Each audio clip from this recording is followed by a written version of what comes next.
The air filter configuration has changed slightly for this year on the Kialani. Previously, we would put a return air filter under the front helm and in the cabinet below the drawers by the master bathroom. We no longer need these return air filters. We only will be using the air filter that is located in the air handler in the middle of the boat.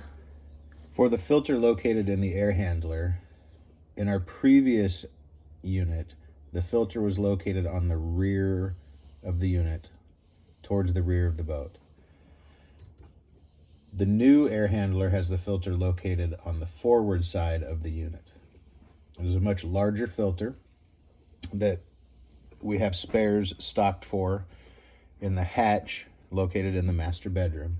To replace the filter, you use this panel and lift up, pull the panel out, and slide the filter in.